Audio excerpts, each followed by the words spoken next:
internacionales. Hoy comenzamos el recorrido internacional con lo que titula France 24, y es que el CEO de TikTok advierte que prohibir la aplicación afectaría diversos negocios en los Estados Unidos. Durante una larga comparecencia ante el Congreso de los Estados Unidos, el consejero delegado de TikTok, Shou-Zi Chew, se defendió de los legisladores estadounidenses que acusan a la aplicación de ofrecer contenidos nocivos e infligir angustia emocional a los jóvenes estadounidenses, además de los temores por la privacidad y el rumbo de datos valiosos. Bueno, creo que es motivo suficiente para tener una conversación hoy con Andrés Aspurua. Él es defensor de derechos humanos en línea, es director de VE Sin Filtro y del capítulo venezolano de la Internet Society. Andrés, muy buen día, ¿cómo estás? Hola, buenos días. Gracias por acompañarnos hoy. Andrés, ¿cómo recibes un titular de esta naturaleza cuando se habla de contenidos nocivos, de infligir angustia emocional, de temores por privacidad o el rumbo de los datos valiosos? ¿Qué es relevante de todo esto que he leído? Bueno, lo que estamos hablando es de, digamos, una movida un poco inusual de parte de Estados Unidos. El tema de TikTok en la preocupación de los legisladores americanos, incluso los presidentes, esto incluso antes de Biden con Trump, también estaba esta misma polémica y también se estaba hablando de digamos, bloquear o prohibir TikTok. Hay varias razones por las cuales vamos, se genera como esta preocupación. Está lo que se está mencionando, digamos, el daño que puede hacer esta red social a menores de edad, que es una red social de las más adictivas, pero también es de las más populares, y al mismo tiempo tiene controles que otras redes sociales basadas en Estados Unidos no tienen, precisamente para evitar ese tipo de abuso. Que eso no significa que esos daños a los menores de edad por el tema a ese contenido no sea cierto, pero sí, digamos, es algo que no es exclusivo de TikTok, y TikTok ha tratado de tomar algunas cartas en el asunto. Obviamente no toma todo lo que quisiera porque realmente iría en contra de sus propios intereses. Hay un tema de legislación que creo que sí está pendiente, que vale la pena revisar. Pero bueno, hay otras preocupaciones precisamente porque la empresa matriz es China, o es de capital chino. TikTok no es una app china, o sea, tú no puedes, los usuarios chinos no usan TikTok, usan Douyin, que es muy parecida, es casi lo mismo, parece un clon, pero es la misma empresa ByteDance. Y de ahí viene la mayoría de las preocupaciones y como que este casi pánico moral que hay en ciertos sectores de la política estadounidense con respecto a TikTok. Porque son los temores no completamente descabellados de que esta app sea utilizada para, uno, espiar en teléfonos de americanos, incluso de empleados del gobierno federal de Estados Unidos, por lo cual ya desde hace tiempo está prohibido utilizar TikTok en teléfonos del gobierno, o sea, para los teléfonos que te dan, ¿sabes?, el ente público en el que algunas personas trabajan, porque puede convertirse en un riesgo de seguridad general para el Estado, para la nación, por digamos, el posible espionaje que pueda hacer China hacia individuos específicos. Entonces el tema de la violación de la privacidad que puede estar ocurriendo, y TikTok tiene muchas cosas que en verdad hacen muy cuestionables con respecto a la privacidad de sus usuarios. Muchas otras apps también hacen este tipo de cosas, pero bueno, el tamaño que tiene TikTok lo hace especialmente llamativo. Y los riesgos de que quizás en el futuro se pueda utilizar esta red social para la manipulación del discurso público y la opinión pública de Estados Unidos. Imagínense, por ejemplo, en las próximas elecciones, para tratar de perseguir los intereses políticos de China. De nuevo, muchas de estas preocupaciones pudieran existir en otras apps, pero el hecho de que esta app sea de una empresa china con la cual hay, digamos, poca capacidad de controlar o de vigilar o sancionar el comportamiento de los ejecutivos de esta empresa, y especialmente la influencia que puede tener el gobierno de China con empresas que son chinas. En China, por ejemplo, cualquier empresa china se le pudiera solicitar datos a cualquier usuario y lo tendrían que dar sin orden judicial. El tema de la censura en Internet en China es muy sofisticado, no es como en Venezuela, donde ocurre a nivel de páginas web que no se pueden acceder, sino ocurre a nivel del control interno de cómo funcionan las aplicaciones. Imagínate que el equivalente de WhatsApp, si utiliza ciertas palabras claves, desaparecen, o si en el equivalente de Twitter, si utilizas ciertos comentarios, ciertos hashtags o ciertas imágenes son reconocidas, desaparece automáticamente tu tweet. En el equivalente de TikTok también ocurre ese tipo de cosas. En China, en TikTok no, pero digamos, los miedos van por ese sentido. Por ese sentido. Y bueno, recientemente, digamos, Joe Biden ha estado básicamente, demandó, o sea, solicitó, está instando a ByteDance a que venda TikTok, o por lo menos la operación norteamericana de TikTok a una empresa de Estados Unidos, y si no, se arriesgan a que a lo mejor en Estados Unidos la bloqueen o la prohíban, que no es exactamente lo mismo, pero Sí. bueno, el resultado sería que sería muy difícil de usar en Estados Unidos. Y en el Congreso de Estados Unidos se está hablando de hacer una ley que le daría la autoridad al secretario de Comercio de Estados Unidos, que no, parte del Ejecutivo, seguiría básicamente las órdenes del presidente, Mm. para darle ese poder de poder prohibir la app directamente como acto ejecutivo, como acto administrativo, que actualmente realmente ese poder, digamos, no se cree que realmente es algo que en este momento el presidente Claro. pudiera hacer por motivación propia. Estamos conversando con Andrés Aspuro. Andrés, dos aspectos, uno de tecnológico y otro de política. Voy primero con el de política. ¿Qué contenido, cuánto peso tiene la política en esta decisión de los Estados Unidos, al menos en esta investigación, en esta solicitud de información?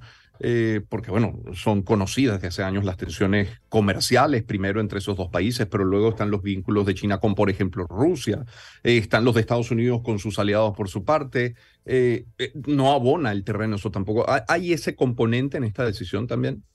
Sí, definitivamente. O sea, el conflicto geopolítico entre Estados Unidos y China hace que toda esta discusión tenga como mucha más importancia. Y no solo tenga mucha más importancia, en Estados Unidos actualmente hay muchas discusiones sobre cuál es la postura correcta que se debería tener frente a China, si ciertos políticos son suficientes o no son suficientemente anti-China. Entonces eso también, Mm. digamos, motiva a los políticos a tomar posiciones quizás un poco más radicales que lo que quisieran normalmente, para que las bases electorales de ciertos de sus partidos los vean como digamos, un político fuerte en contra de China, que, de nuevo, esto no es para decir que TikTok no tenga cosas que criticarle, especialmente con temas de privacidad de los usuarios. Se ha comprobado que han tomado decisiones que atentan contra la privacidad de los usuarios, que son un problema, que se deberían, en algunos casos se corrigieron, pero se corrigieron porque se encontraron, porque alguien lo Ujú. encontró y lo descubrió. Si nadie lo hubiese descubierto, hubiesen seguido haciendo lo mismo.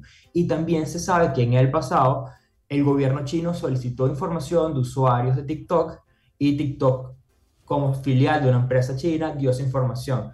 En respuesta a eso, cuando eso se conoció, TikTok empezó un proyecto que no ha terminado de migrar todo el funcionamiento de TikTok para usuarios de Estados Unidos y toda la data a una empresa, básicamente, que se ha administrado por una empresa americana. La empresa sigue siendo ByteDance, pero quien administra los datos y los servidores y todo eso sería Oracle, que es un gigante de Sí, bases de datos en Estados Unidos, una de sí, las empresas de software más sí. grandes del mundo, quien administra esos servidores.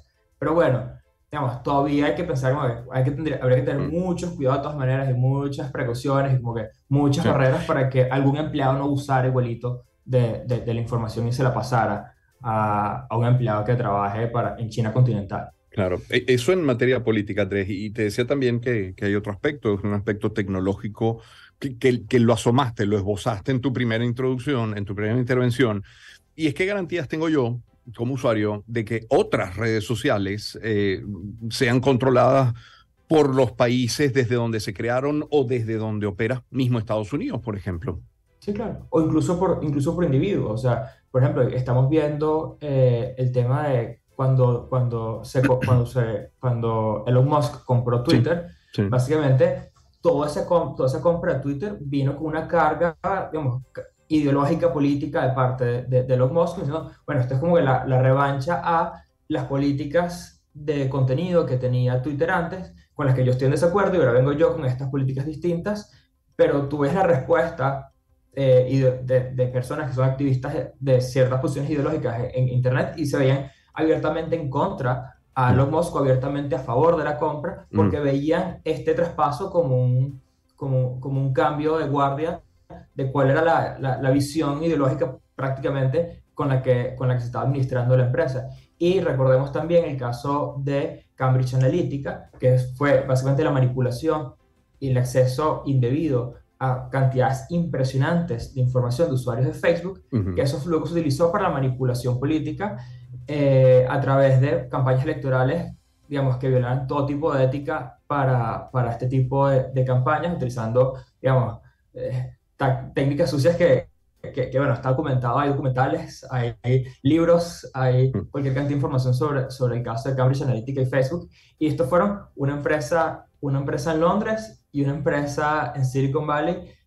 Facebook y Cambridge Analytica, las que están detrás de todo esto. Entonces, digamos, sí, sin duda, los riesgos de manipulación, campañas falsas, incluso por privados. Tú no tienes que tener el control de TikTok o el control de Twitter para hacer campañas de desinformación. En Venezuela y en muchos países del mundo se ven esas campañas de desinformación o de manipulación de la opinión pública, independientemente de quién sea el dueño de la plataforma.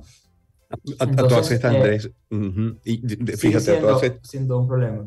Claro, y el problema es grande porque, claro, la tecnología avanza a pasos agigantados, vamos como intentando estar sobre la ola, y en ese sentido queda mucho por construir en un marco normativo universal, sería lo ideal para el uso adecuado de redes, ¿no? Sí, habrán, por supuesto, algunos elementos que sean transversales, pero luego viene la particularidad de cada país. O sea, el tema es muy complejo en términos legales, quiero decir, de normativa.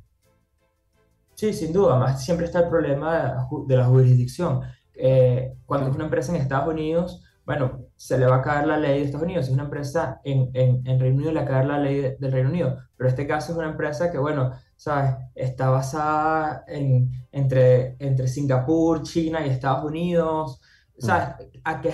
¿Qué leyes son las que le aplican? Entonces Estados Unidos básicamente trata de decir, bueno, yo voy a tratar de controlar qué se utiliza en Estados Unidos de todas maneras para forzarte a que tengas, digamos, que te aplique la jurisdicción de cierta manera, como también hace Europa, pero luego tenemos el caso como Venezuela. En Venezuela, ¿sabes? El gobierno de Venezuela tiene muy poca capacidad de influenciar cómo operan redes sociales internacionales porque, digamos, están fuera de la jurisdicción de las leyes de Venezuela. Pero, digamos, sigue siendo como que una discusión que mundialmente Sí, claro. no tiene una solución clara, Claro. porque precisamente estos son los problemas. Antes, en la mayoría de las redes sociales, como están basadas en Estados Unidos, bueno, Estados Unidos tenían la tranquilidad de que podía hacer leyes que influenciaran su operación. Pero llegó TikTok, que está basado afuera, entonces vienen como que estos riesgos y también estas, digamos, como que Claro. percepciones de falta de control. Claro, en ese sentido normativo quiero decir quizás destacar el trabajo de la Unión Europea sobre todo. Andrés, muchísimas gracias por acompañarnos. ¿Ah? Un placer. Feliz día. Andrés Aspuro es defensor de derechos humanos en línea. Él es director de @BE Sin Filtro y del capítulo venezolano de la Internet Society. Son las 6:51 de la mañana.